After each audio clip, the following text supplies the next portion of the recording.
Hello, Deplorables! Todd Starnes here from behind enemy lines in downtown Brooklyn, hanging out in my apartment with my I Am Politically Incorrect coffee mug. And folks, we are ready for a great time. Liberals across Brooklyn right now are trembling in their safe spaces. And here's the reason why. Because it's time for my live Facebook signing. That's right, we're live signing on Facebook. All of these copies of my brand new book, The Deplorables Guide to Making America Great Again. See, I just heard another liberal screaming and running down the street. It's true, it's happening right here, right now. We're gonna have a great time, folks. And look, we have, this is like a huge deal because we have a moderator. My good friend, Tanya J. Powers. You probably hear her on the radio. Tanya, welcome to Brooklyn. Thank you. It's glad to be here as we get the lovely view behind us. And the basket down there, he's going to be putting the signed copies of the book into the basket. Yes, we have a basket for our deplorable books. Yes. So we'll be putting all of the books here in the basket.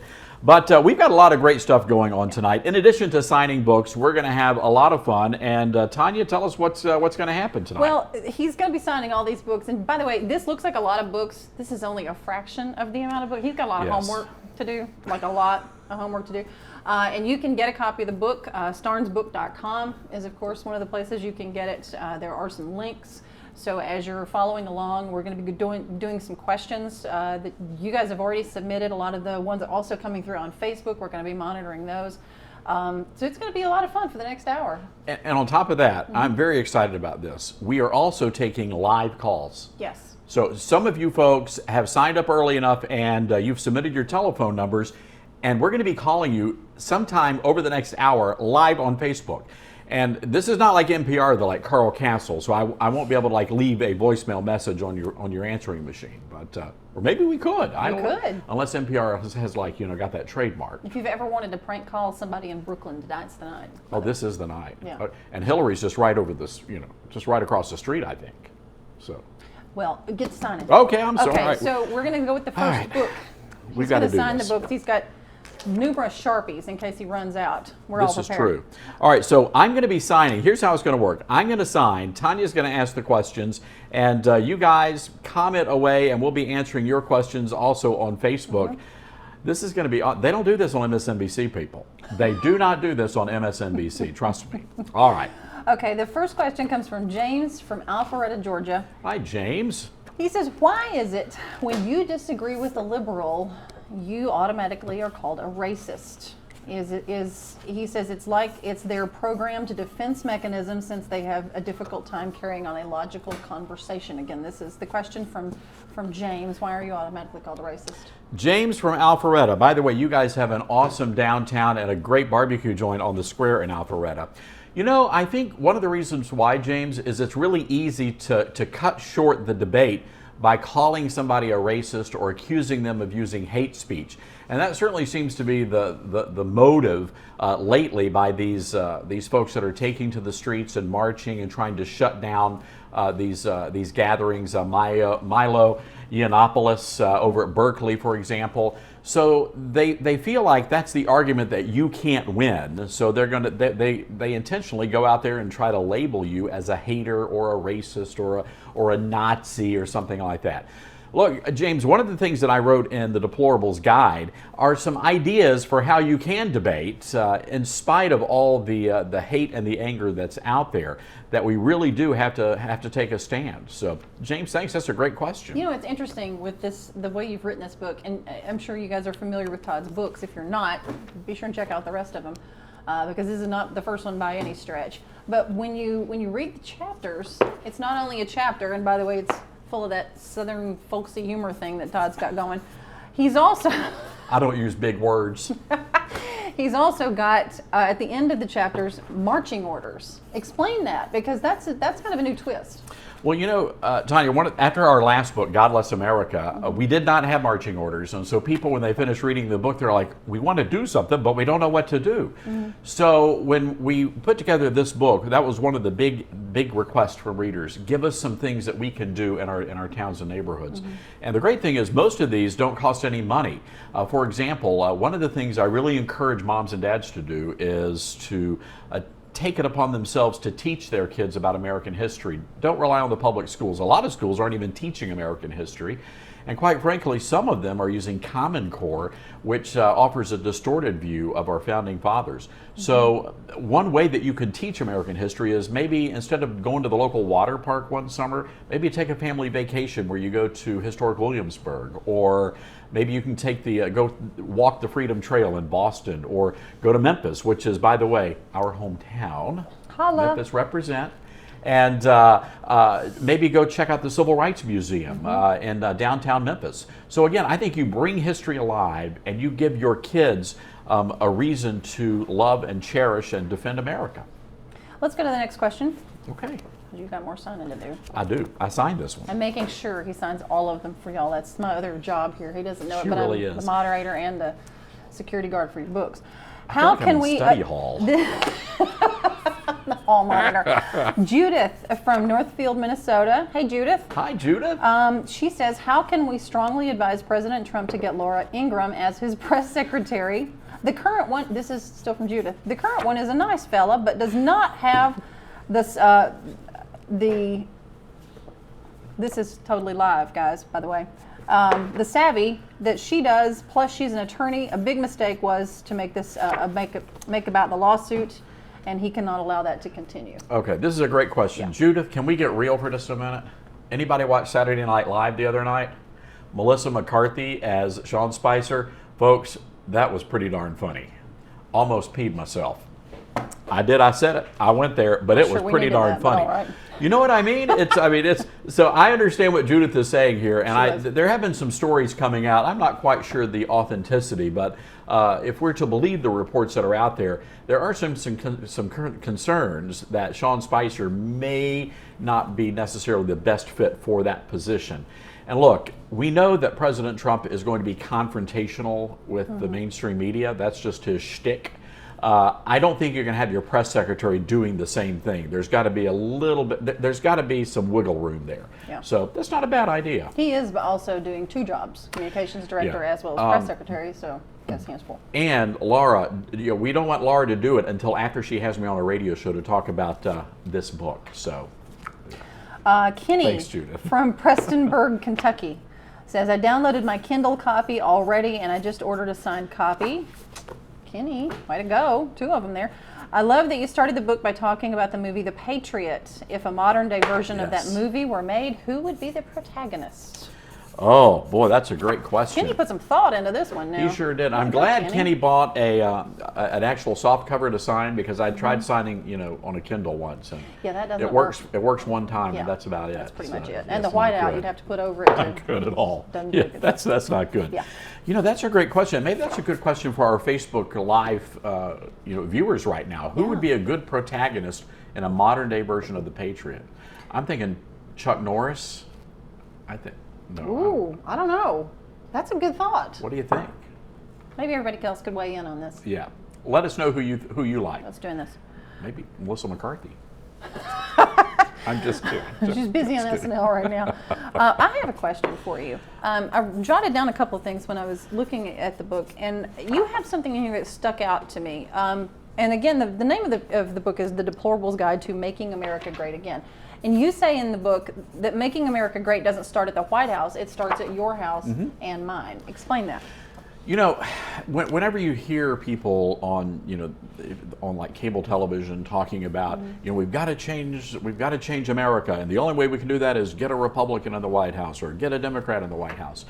Well, the problem is it really doesn't work like that, because ultimately this is a country that's run by we the people. And so if we really want to make an impact in America, we have to start in our homes, and that's by raising up our kids to be good citizens.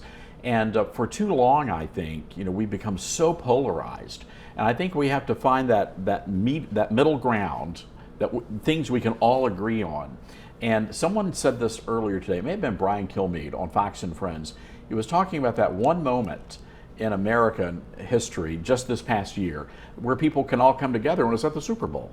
You had that big that big stadium filled with all kinds of people, all different political persuasions, and we were able to come together and enjoy a great football game without tearing each other's hair apart. So The next question. Speaking of children and citizenship. Yes. Plays right into Jordan's question from Harrisburg, Pennsylvania. Hi, Jordan. Jordan did a good job on this question. Jordan, forgive me, Jordan. I don't know if you're Miss or Mr. Jordan, but it says it disgusts me. I'm sorry. I read far enough and I get to the fact that you're a Mr. My bad, Jordan. He says, it disgusts me that my daughter's class doesn't say the Pledge of Allegiance in school like my generation did, but I'm a single father and can't afford to send her to private school. Is there any chance of ever bringing back things like this to the public schools? Jordan, that is an excellent question, and I address that issue in this book. One of the big problems, I think, facing the country is the public school system. You know, they are so busy teaching for the test that they really don't have time to teach anything else. And sadly, things like American history and these days the fine arts get shoved to the wayside because of budgets and things of that nature. So I think yes, the answer is yes, things can change, but it's going to take us getting involved. It's going to take going to the school board meetings, getting involved in the local schools, the PTA. And again, I know time is short. A lot of people don't have a lot of time, but you have to make priorities, and I think this is one of those priorities. Now you might be watching this and saying, well, I don't have any kids in school. Well, you know what? You're a taxpayer. You pay for those schools. You pay for those teachers. So you've got some skin in the game too. That's true. Well, you mentioned the Super Bowl a minute ago, and this is a great question. This comes from George in Louisville, Kentucky. What do you think about the Anheuser-Busch Super Bowl commercial about Adolphus Busch immigrating to the U.S.? Yeah, very timely question. Thank you, George. Thanks, George. That is a great question. You know, I'm not a big Budweiser fan. I'm a big sweet tea drinker. That's the house wine of the South, George. You know, it's also my nickname, by the way. Sweet tea? Sweet tea. Get out of here. I didn't know that. Yeah, I got a hat with it on the back of it. Are you kidding me? No. That's awesome. All right. The truth here. Well, sweet tea, to answer George's question. Yes. I had a different take on it. I thought the ad was pretty good because it showed how someone can come to America legally with their papers in hand, and they can live that American dream no matter what the circumstances are. So that was my take on the Anheuser-Busch ad. Let me get to the next question. Got so many good ones. Thank you, George, by the way. Liz in Seattle, Washington. Hello, Seattle. Liz. If our founding fathers saw the mess we were in today, what would they say? And there's been a lot kind of back and forth on this, especially in light of, after the inauguration and all of the kind of upheaval that we've seen in the first 2 weeks of President Trump's time in office, so to speak. And then we've heard the comparisons to Andrew Jackson, that kind of thing. What do you think? Well, Liz, I think that our founding fathers would take off their powdered wigs and have a come to Jesus meeting with us. That's exactly what I think. They'd probably grab the nearest cast iron skillet and go to town. That question from Liz in Seattle. Thank you, Liz. Thanks, Liz. And by the way, I guess folks are already putting theirs on Facebook. If you have comments, push the little like button or the little heart, or And it's starnesbook.com. So if you guys want to get a copy of the book, and we will sign copies, we've got plenty of them here. Go to starnesbook.com, and we'll take care of that right here during the show. Okay, Mr. Politically Incorrect. His mug says it. I'm not making that up. It's true. Crestview, Florida is where our next question comes from Thomas. He says, Mr. Starnes, yes. My family and I are proud Deplorables and own all your books. Thomas, I love this. He says, I think you need to run for president in 2024 to keep Mr. Trump's progress going. Would you do it? Not a snowball's chance. Oh, well, okay. You heard it from But him. Thank you, Tom. I appreciate that. Now, if they want me to be press secretary, I might have some fun with that. Oh, that. Could you imagine me as... I can, actually I can, and it's quite amusing.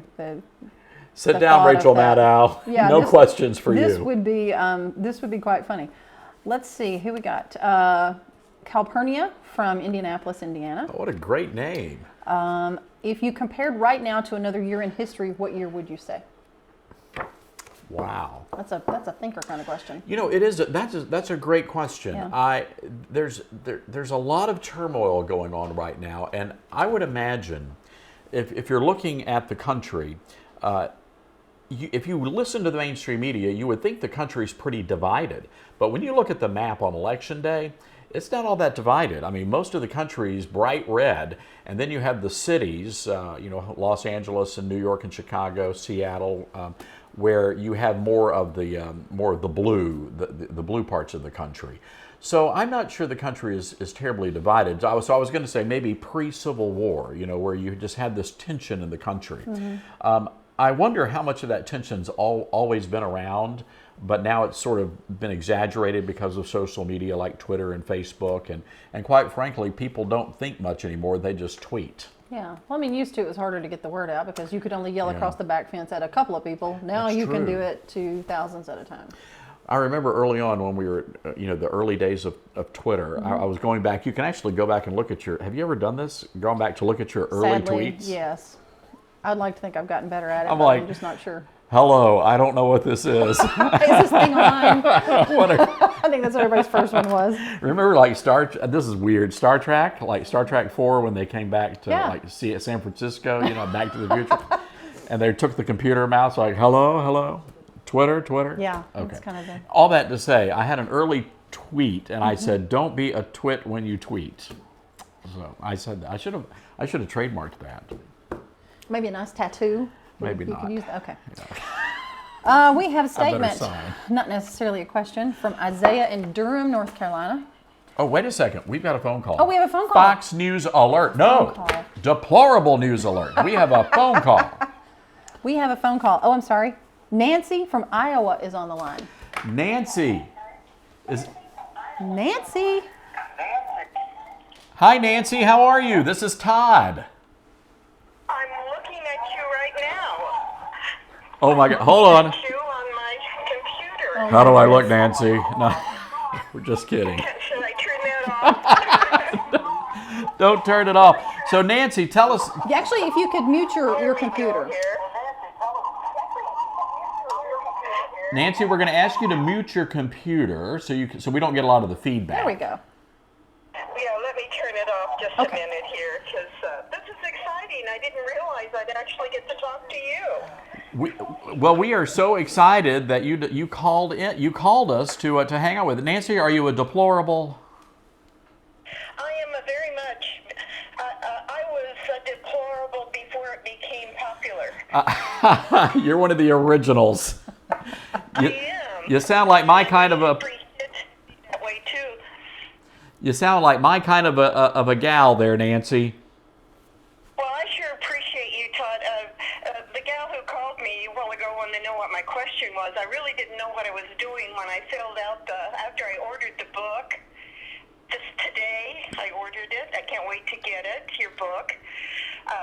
But I didn't really realize that I would be talking to you, so I am flattered. I am honored. I appreciate you very much. I follow you on Facebook and pretty much agree all the time with you. So, as one deplorable to another, we're mighty.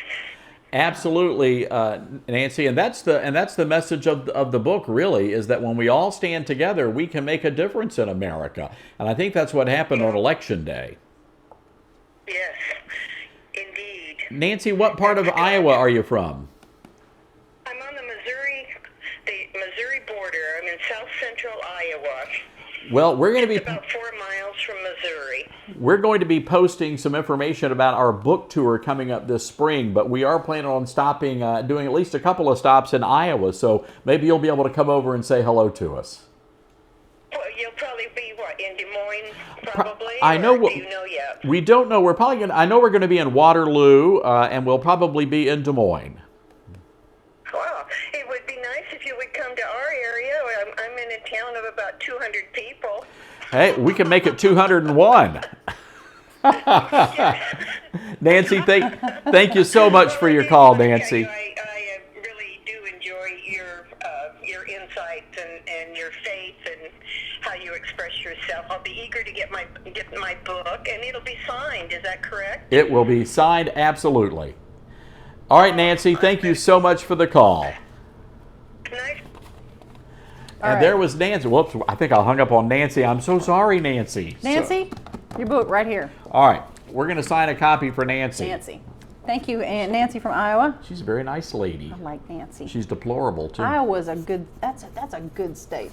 That's a fun state to go to. I loved getting to go to Iowa. It's cold in the wintertime in Iowa. I'm not going to lie. Very cold. Hardy stock in Iowa. Absolutely, but really nice people. Yes. Also nice people, North Carolina.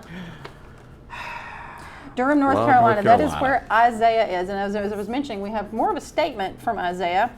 He said, Todd, there are two things my family reads as often as we can. Those are the King James Bible and the latest Todd Starnes column. No question. Just keep up the good work. And got you an attaboy from Isaiah. Verily, verily, Isaiah, thou art deplorable. That's the King James version. Okay. What do I have in this? I am politically incorrect mug. I don't think it's coffee. I think it's your Baptist martini over there. Oh, it is my Baptist martini. His Diet Coke. We'll explain. Yeah, that's a Diet Coke for all you Lutherans out there. Okay, Don from Lawton, Oklahoma. This is a tough one. Oh Lord, I thought I was going to have homework. No, you're gonna. No, we're not taking it easy on him, All are right. Apparently not. we? Elvis or the Beatles? Elvis? Duh. Come on. I got a blue suede stocking at Christmas. Do you really? I sure do. You know where I bought this? I'm very impressed. Sweet Tea here seems to think that I may not be truthful here, but this is true. The Casey Jones Village. No, I know exactly where that. Jackson, Tennessee. Jackson, Tennessee, Yes. right off of I-40. They have a great buffet. Yes. And they have those little round corn cakes that you can, they're very tasty. I digress. But they sell blue suede stockings. At the Casey Jones Museum. And I got our friend Sarah Haley, who now lives in England. Yes. I got her And blue she suede should really be stocking. watching this. She should. Yeah. Hello. Is that British? I think so. Okay. Hello, mate. That sounded fine. No, I don't think that mate is that mate? Australian. No. Oh, I'm New sorry. Zealandish. You stick to signing the I'm going to books. sign books. Okay. Chad from Aberdeen, South Dakota.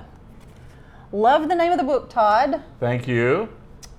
Flatter him. It always helps. Keep it coming. What's something I can do tomorrow that will help make America great again? Something you can do tomorrow to make America great again. You know, I think you should start out the day with a prayer. You know, that's what I do at Fox News. If you come into my office, you know, I've got a Bible on my desk, and I start the day with just a very brief devotion and a word of prayer, and it really keeps me focused, you know, on the task at hand, and it keeps me grounded. And so I think that's one way that you could make America great again. Okay.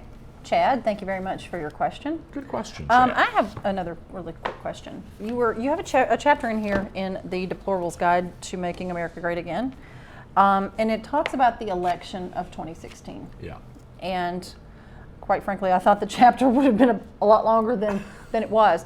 But it was interesting because you talk about, I guess, the evangelical side of things and the way that that part of the voting went. Yeah. And you have a quote, "We were, in a word, desperate." Explain, this seems like a pretty out there statement, but you back it up with a lot of explanation. Explain kind of why you put it that way.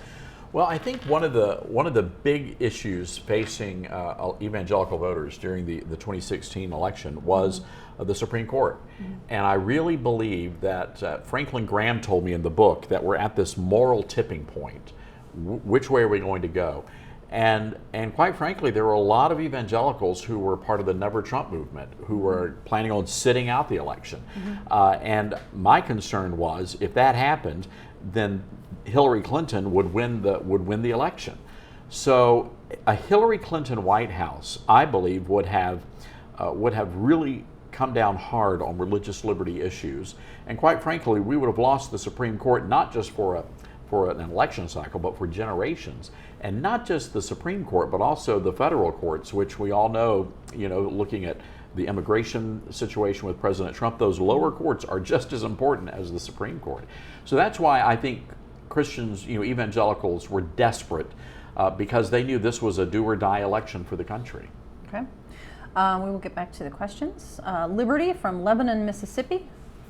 Shout out to the Magnolia State. Thanks for telling it like it is, Todd. She says, what do you think the best thing Mr. Trump has done since taking office is? What's the best thing he's done? Well, I have to tell you, one of the craziest things about Donald Trump, he's actually doing what he promised to do on the campaign trail. I mean, sweet Lord, and grab a bottle of wine. I mean, who would have thought? I'm going to write that one down. That's a new one. I mean, it's really kind of shocking. But for me, I thought, I'm not sure if it was intentional or if this was just what he planned to do all along. But he really is living up to his campaign promises, and I think that's quite frankly refreshing, especially coming from a Republican president. Pat from Flagstaff, Arizona has got a very interesting idea. Ooh. It may be one of the ways to pay for the wall. Pat says, let's get this wall built and make America great again. You should tell President Trump to do one of those campaigns where you can put your name on a brick for $50. He says we will put Pat down for $100. That's how many he says he will buy of the bricks if there is a push. We'll just put Pat. There'll be like an entire section of the wall. It'll just say Pat in big letters because he's going to get 100 bricks. So he's in for that many. That's a good idea. Eloise from Muncie, Indiana. Hi, Eloise. Eloise would like for you to be her Valentine. Eloise. He's blushing. I'm just touched. So thank you. Whew, Lord have mercy. Eloise, call me after the Facebook. Send me a private message. Okay, Paul in Butte, Montana. Hey, Paul. In your opinion, how well has Donald Trump followed through on his campaign promises? We just kind of touched on this a little bit. We did. A+, Paul. So far, A+. But yeah, he's doing good. Let's see. Judith from Moab, Utah says, what are your thoughts on the current legal battle over the immigration ban? Because that's made a lot of headlines lately. It certainly has, and of course we're waiting for that appellate court decision, which still hasn't been written. You know, that's a tough one in the sense that I know that Judge Gorsuch, who is the nominee, Trump's nominee for the Supreme Court, came out today and was a little bit critical of President Trump, which was kind of unusual for a nominee to do. But he seemed to be a little bit bothered that the president was coming out and was criticizing and ridiculing Judge Robart there in Seattle. So for me, the issue is this: we have to protect our borders. We have to know who's coming into the country. A lot of the folks out there are calling it a ban on Muslims, but that's not true. It's a temporary ban impacting 7 countries. So there are plenty of Muslims coming into America from other countries, just not those 7, which happen to be hotbeds of radical Islam. So we'll see what happens here, but it's I think it could be a tough fight. Could land all the way in the up to the Supreme Court. Okay, I got to ask, because I get to do that as moderator.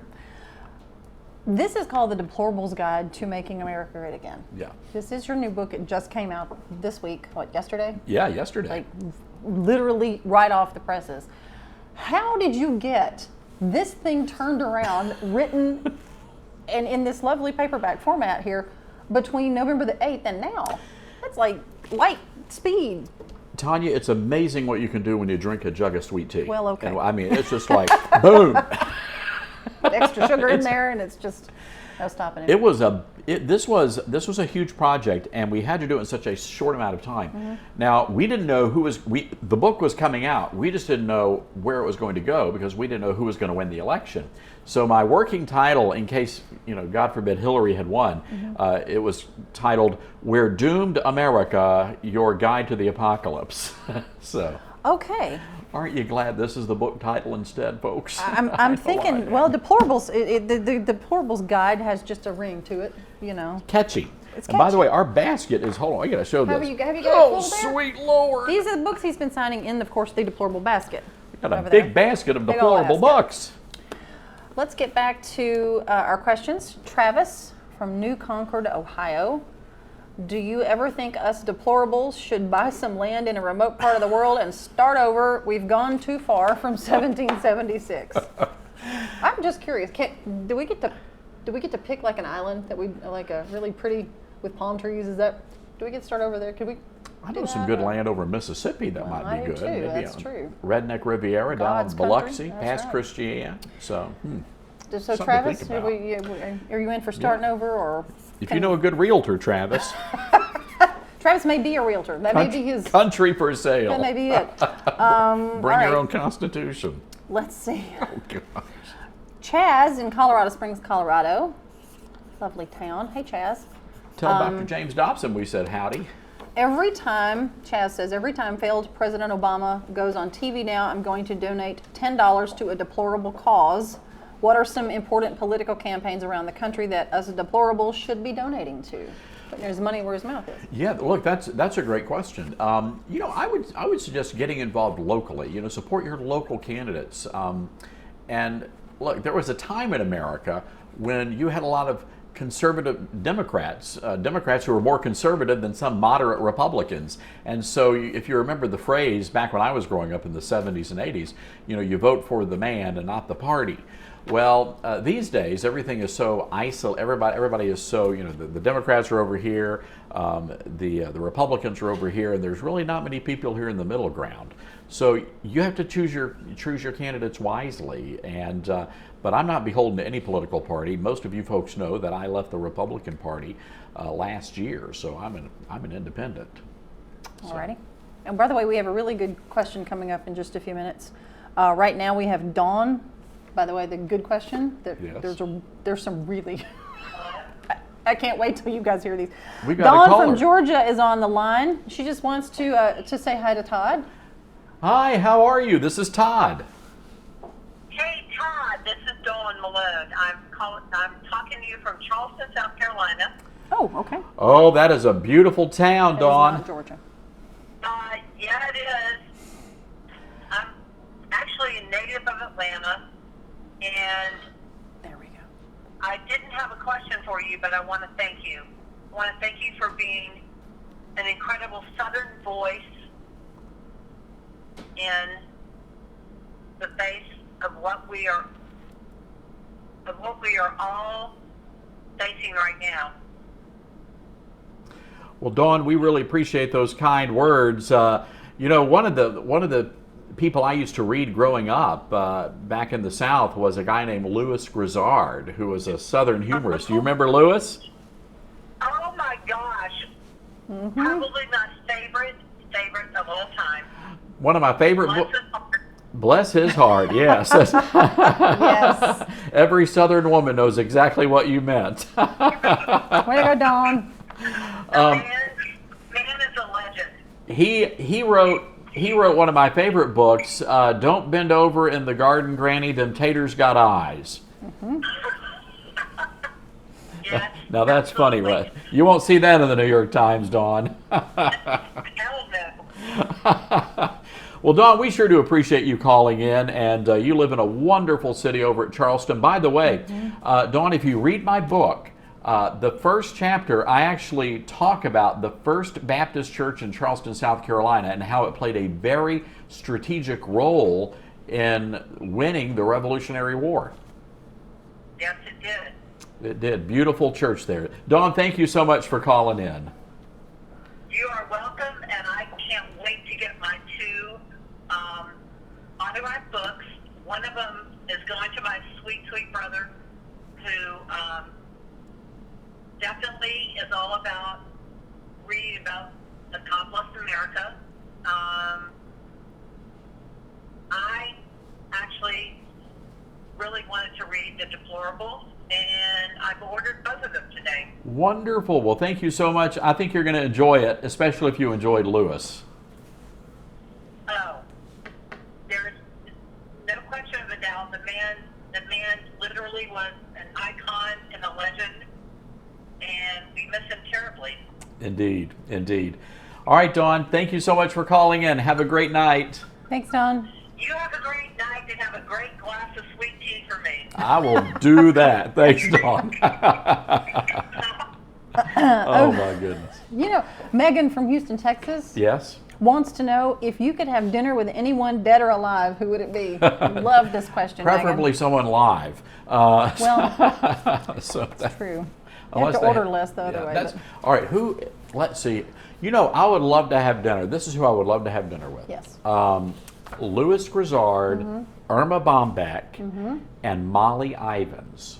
Wow. Yes. Now, I wasn't expecting that. Now, if you guys are big students of journalism, you guys know that Molly Ivins, who passed away several years ago, was a liberal. She was a far lefty, but she was from Texas, and she was a columnist, and she was the person who coined the term. She used to call George Bush a shrub, not a bush, a shrub. It was brilliant.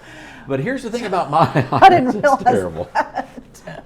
I'm not going to get invited to the. I'm not going to be able to get back in the Bush Library. No, it's a good thing you've gone that one time. It's true. Yeah. So anyway, the thing I appreciate about Molly Ivins is that she was a real deal Texan, and even though she was liberal, she wasn't mean about it. She used a lot of humor in her writing, and she also was a pistol packing lady.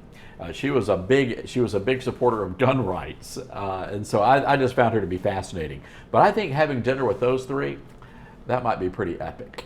You know, it's funny you mentioned the Second Amendment. Karen from Akron, Ohio says, I'm going to get my concealed carry permit. Says my parents don't own guns. Any advice on which one to get? A carry concealed? Oh, get a gun? Yeah. Oh, wow, that's a great. That is a question my Uncle Jerry from Mississippi would be able to answer. We're really only the criminals are allowed to carry guns here in New York City. So sadly, the rest of us have to be able to run very fast. Yeah. So. When was the last time America was great? This is a good question from Caroline from Amarillo, Texas. That is a good question, and I've always believed that in American exceptionalism, regardless of who the president is, I believe we are an exceptional nation, and here's the reason why. Because our belief system, our value system is unlike any other in the world. But the problem is that we're moving away from those values and those traditions that have made us great. And I think that's the whole point of this book, is to restore those values again.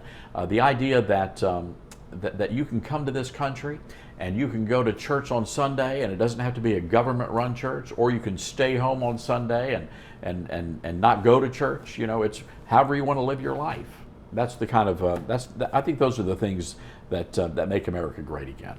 And if you've joined us and you're wondering how to get a copy of the book, starnesbook.com. And I've already gotten on to him about his signature, quite honestly. Because I didn't get a good rate in penmanship. Clearly. I mean, I can make out the Todd part, but after the T in Starnes, I know. Just kind of come on. What do y'all goes off the rails. Is it that bad? I don't think it's that bad. I think it's deplorable. I think. It's a deplorable. See what I did there? Brian from Cheney, Kansas. Who is your favorite NFL team? My favorite NFL team. Okay, I'm a fan of the Tennessee Titans, but I'm a bigger SEC football fan, Southeastern Conference. So I'm a Tennessee Volunteer, and Sweet Tea over here is. I'm gonna have to just scoot over a little bit. I know it's.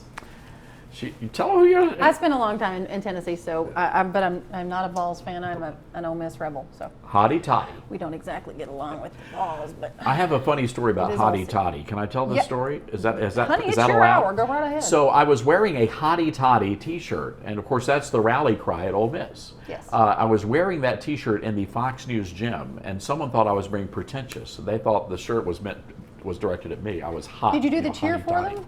No, I didn't do the cheer. That probably wouldn't have cleared it up any, and they would probably wondered even more things. But inappropriate, yeah. Probably so.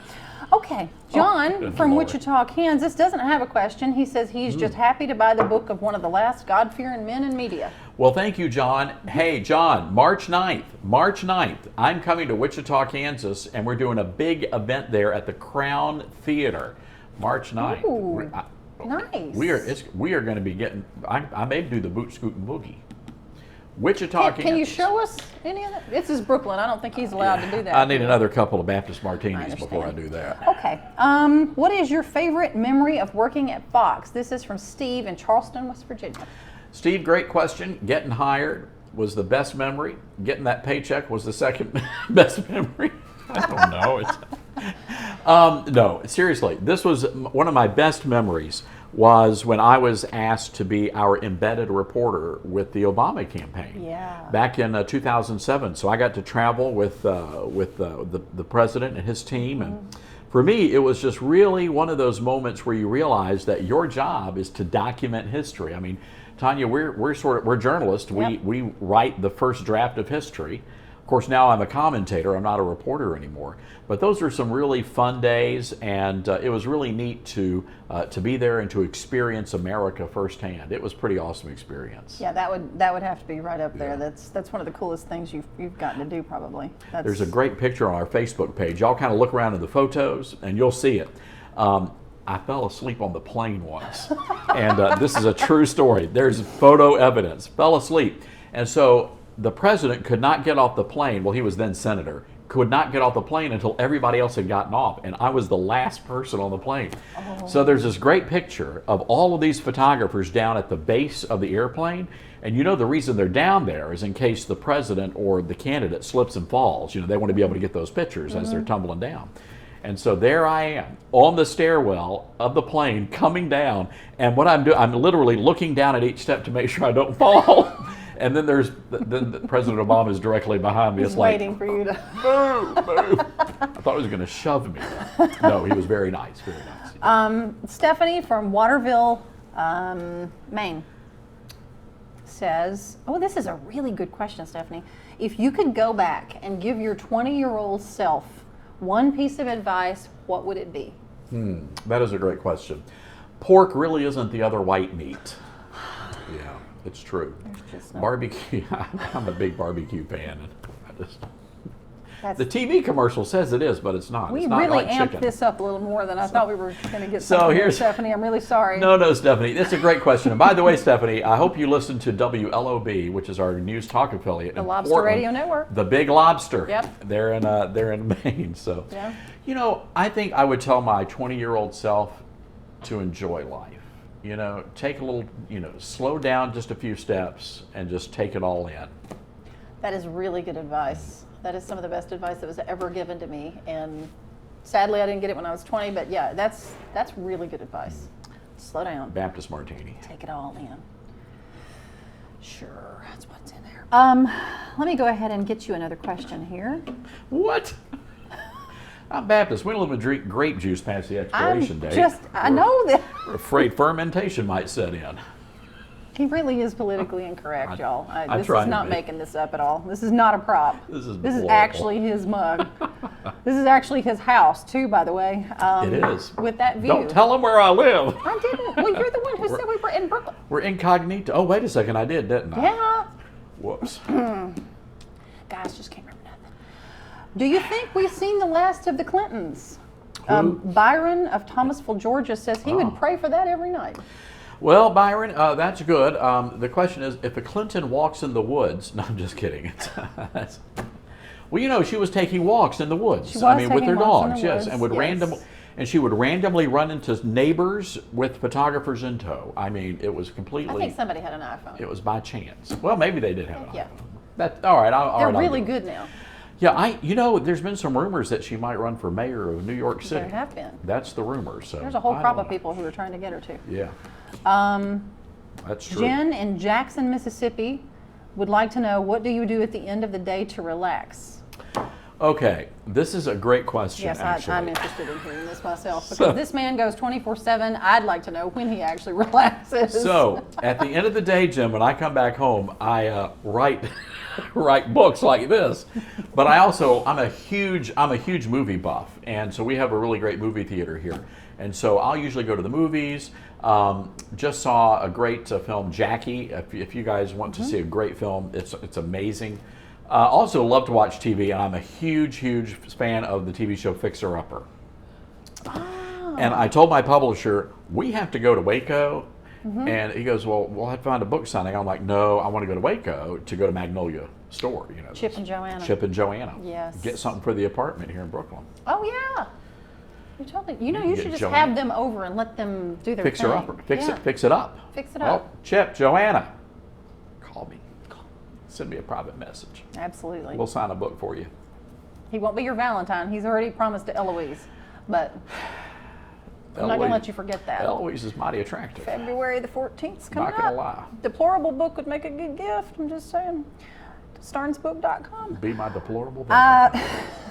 That's what you should do. Deplorable Valentine's. So we're thinking about doing a coffee mug, guys, that says, because President Obama, you see, here's the thing about deplorable. I need to explain why we're calling this deplorable. Call it that. So you guys remember back when Hillary Clinton ended the campaign, said that all these people who were supporting Donald Trump, well, half of his supporters, people who support traditional marriage and sovereign borders and all that kind of stuff, they were deplorables, but not just deplorables. They were irredeemable deplorables. In other words, they were so bad, they were beyond help, beyond redemption.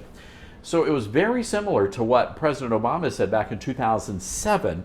He was in San Francisco, and he said that people in the Rust Belt are people who cling to their guns and cling to their religion, and he called them better Americans. And that's where I got the I'm proud to call myself a gun-toting, Bible-clinging, chicken-eating son of a Baptist. And now Hillary comes along and calls us irredeemable deplorables. And I really do believe that was the moment that she lost that election. You think so? I think a lot of people who either were going to stay home or maybe were going to vote for Hillary said, well, wait a second. It seems pretty reasonable to me to support to secure the border, or it seems pretty reasonable to me that we have sovereignty. Mexico is a sovereign nation. Why can't America be a sovereign nation? So I think that's the reason why. So that's how I came up with the name of the book. Don't you love our basket, though? I do like the basket on the cover. It's pretty cool. And we have a basket full of it. It's too heavy to pick up now. Yeah. The book? Oh, the basket. The basket. The basket is completely full. We need Paul Ryan here, the speaker Ryan. He does the P90X workout. He could probably lift it with this That's true. pinky toe or something. Probably could. Some more questions. Rochester, New York. Jeremiah. Hello, Jeremiah. I think Tom Brady and Obama should both retire. Please tell me you agree. I will agree with you, and I will not make a joke about deflated balls. Really? I'm not going to make a joke about it. Just sweet Lord. Did I just say that? I just said that. Doggone it. And it's live. Hey. Edward from Faith, South Dakota. Not many deplorables out there among our youth. How do we get through to them? Oh, that's a great question. Edward, this book is for you. I have a chapter in this book, and I got to remember. I'm going to have to look at it to get the name of it. The Generation That Might Save Freedom. That chapter is filled with stories of honest-to-goodness, deplorable teenagers who are out there making America great in their own way. So one thing that you can do is if you belong to a church, and I have to imagine there are a lot of churches in a town named Faith. Let's hope. Imagine so. Talk to your church pastor about starting a Trail Life USA organization for guys. It's sort of an alternative to the Boy Scouts. I write about it in the book. Also, there's a group for girls called American Heritage Girls. And those are great organizations that are teaching young kids how to be God-fearing, patriotic Americans. Check it out. We don't have but about 10 minutes left, so I'm going to go get to more of your questions. We want to get as many as we can.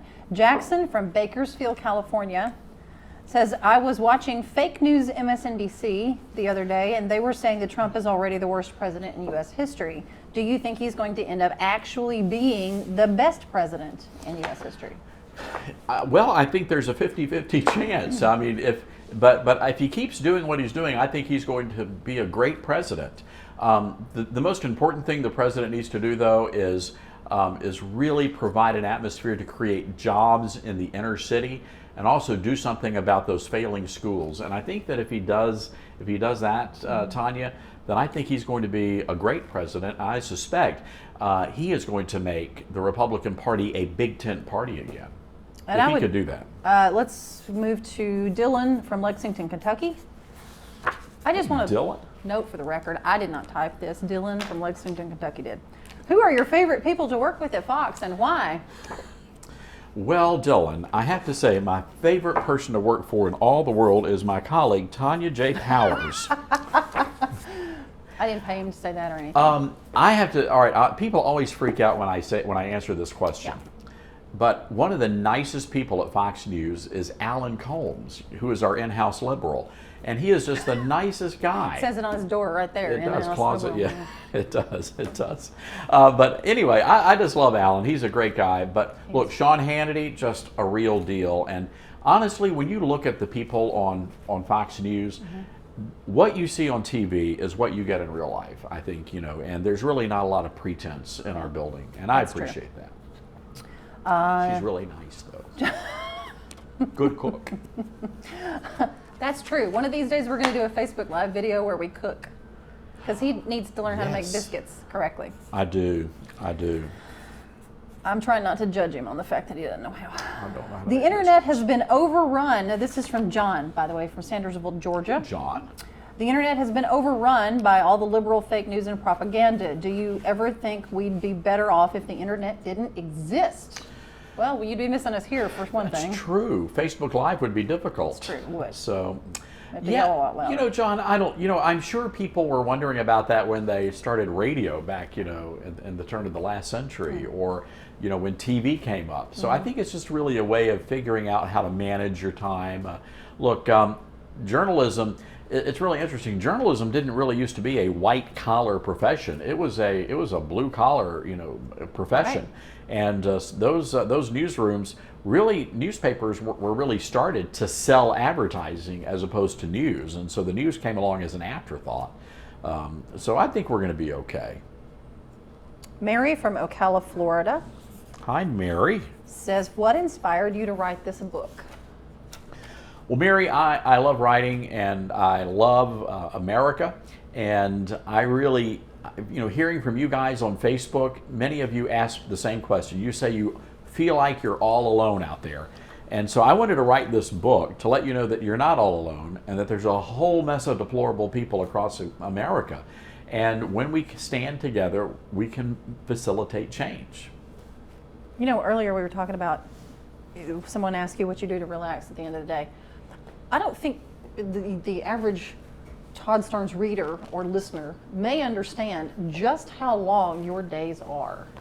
Can you kind of give us just a quick overview of your schedule? Because it starts insanely early in the morning. It does, usually around 3 or 3:30 in the morning. Yeah. And get up and do Fox News. Of course, we've started this new feature on Fox and Friends First, where we do morning commentaries on Tuesdays and Thursdays. And then sometimes the day doesn't end until, you know, well, here we are doing this event right here. So it's been a long day, but it's a lot of fun. And honestly, all of you guys out there, you make it so enjoyable because you guys are some of the funniest, wittiest, and most encouraging friends on Facebook, hands down. Calvin from Columbus, Mississippi says, President Trump doesn't strike me as a very religious man. Do you think he will keep God in mind in his decision making? And that's something that a lot of the voters, especially the evangelical voters, really probably are wondering. Sure. I mean, it's a great question. I think he is. You remember President George H.W. Bush? He wasn't a very, he was a very religious man. He's Episcopalian. But he wasn't one of those individuals that went out there and was really open about his faith. And I suspect Donald Trump may be along a similar vein. But you know what? Regardless, we have an obligation to pray for the president and his administration. Timothy Freehold, New York says, thank you for all you do. Well, thanks, Timothy. Appreciate that. Love our New York followers. Danny from Pine Bluff, Arkansas. He says, I was so happy when the Senate silenced Pocahontas. I meant Elizabeth Warren. Do you think she'll be the Liberals' nominee in 2020? Oh, Timothy, you know, I wouldn't be surprised if she is, but we still have a little ways to go before then. I still think that Senate Majority Leader Mitch McConnell deserves some sort of a medal, because I think silencing Elizabeth Warren was like an act of public service for the nation. Thank you, Senator. The Liberals, this is according to Stephen of Duncan, Oklahoma. Hey, Stephen, thanks for your question. He says the Liberals are controlling Facebook and the Twitter, with several exclamation points. You should start a new social network for deplorables. Oh, deplorable book. Deplorable. You might want to work on that. We'll get back to you. Get back to you. We'll get back to you.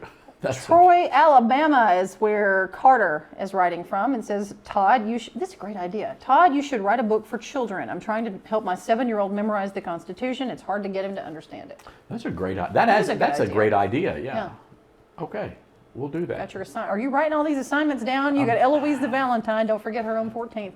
Now you've got Carter from Troy who wants the children's book on the Constitution. I'll have to start getting up at 2 o'clock in the morning. You all right, we're on it. Deborah of Nashville, Tennessee. This is the last question I have here. It bothers me that the mainstream press in the U.S. Seems to have turned into a propaganda machine for the left. How do we, the deplorables, get the press to do a fair job?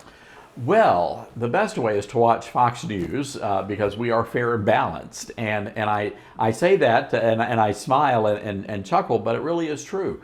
I think that's why so many people, Tanya, have flocked to not just Fox News Channel, but foxnews.com, Fox News Radio, because the journalists there really do aspire to do their very best to provide the news and information for you so that you can make the decision one way or the other when it comes to the big news stories of the day. So that would be my encouragement to you. Yeah, you don't want to be watching MSNBC or CNN. Don't watch those guys. Chris Matthews gives me a little indigestion. That's what the Baptist Martini. Papa Zantac or a Pepto or something. So you can get the book at starnesbook.com. It is called The Deplorables Guide to Making America Great Again. And hats off to you, man. You turned this around in just a matter of months. Got it out there, and it's a fascinating read. If you've read his other books, you're going to love this one. If you haven't read his other books, make a clean sweep, get them all. It's just easier that way. One of the cool things that I really appreciate is we have had so many people endorse this book. We had Franklin Graham, Tony Perkins, Phil Robertson from Duck Dynasty, my Aunt Lynn who plays the church organ in Mississippi. So hey, Aunt Lynn, watching over there. She's a good pianist too. She packs seats too. Did you know that? I did not. Part of the church security team. Okay. She can play Amazing Grace with one hand and squeeze off a couple of rounds if need be. Don't mess with Aunt Lynn. It's true. It is true. Don't mess with Aunt Lynn. Yeah. So love you, Aunt Lynn. That's all the questions we have. Oh my God. Did you guys know what you were getting into? I mean, a full hour of this? This is crazy. It's been fun. It's gone by quick. It really has. It really has. I mean, we've been slammed with media interviews, and we're doing a media week here in New York City, and we'll be hitting the road. As a matter of fact, I'm going to be back in Dallas this coming weekend, and I'll be speaking to a conference of young Americans who are conservative and hopefully are deplorable, and we're gonna tell them about the book and try to train them up to this. I know this deplorable. One Sharpie at a time. One Sharpie at a time. We went through 2 Sharpies during the show. That basket is full of books, so somebody's going to be getting a great, We have gift in the one mail. last book to sign, so I have to do a good job of this one. Yes, you do. Not that I did not do a good job with all the others. But well, I saw your signature. It kind of might have misspelled something on the line. But, No, I'm nervous. I got all these people watching. Oh, I know. So hold on. Well, the problem was when I first started writing books, you had to learn how to sign your name. It's not something that you normally would expect to do. Right. But that's so you had to practice. You have to practice signing your own name. Because normally you're typing. You're typing all the time. Or you're true. doing this number. It's hard to do. It's hard to autograph books with your thumbs. So. I tried it. The basket's full. That means it's all the time we have. Is it time to go? It's time to go. Good night, John Boy. No, I'm not going to do that. Thanks for being with us for the past hour. It's been a lot of fun. Thanks a lot, guys. And be sure to go to starnesbook.com and get your copy of The Deplorables Guide to Making America Great Again. Have a great night, everybody. See you on the radio. This is like an online book signing thing. So I'll be signing books, and then I'll be answering questions. We're going to take 3 phone calls from some lucky winners. So just like if you stood in line for hours and hours, this is your chance to have a second with Glenn and ask him questions. We're hanging out again. We are live here at Franklin Entertainment in the office, kicking it. Hi, guys. I'm going to sign as we go, and you can buy, and we will ship this right to you. And we're also answering questions. Do you have any questions over there? How does one get on The Bachelor? As a seasoned comedian, do you ever completely bomb anymore? And if so, how do you deal? Oh, I have the best bombing story. What's the most satisfying snack to eat while wearing sweatpants? Have you girls ever thought about writing a book all together about your teen mom journey? What inspired you to write about the things you write about in this book? What is it like partnering with your sister on a business? What's the most amusing question you got as press secretary? Sean from California, you're live.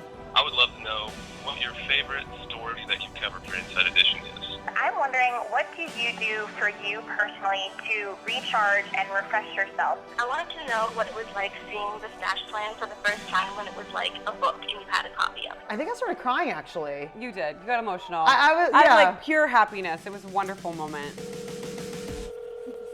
This is great. I hope I get his voicemail. I think this is actually the wrong number. But anyway, I was looking to buy a used Vespa. It was on Craigslist. It was a purple 1973 Vespa. It was missing the seat. Awesome. Thank you, Mr. Trump. You just made my year. So thank you guys so much for being here. Enjoy the rest of your days. I hope all of you that asked so many questions get some sleep. Good night, everybody. We'll see you tomorrow night. Thanks for tuning in, you guys. Bye. Bye. Bye. Thank you for watching, folks. Thank you, everyone. LiveSigning.com. Thank you so much for watching. Until next time. I believe this is as close to a hard wrap as I'll ever get, and this is as close to doing home shopping as I'll ever be. Goodbye, everybody. Thanks for coming. I'm going to go get drunk. Is that how we end it? I spilled water. I'm losing my voice. Mwah. Are we selling books, by the way?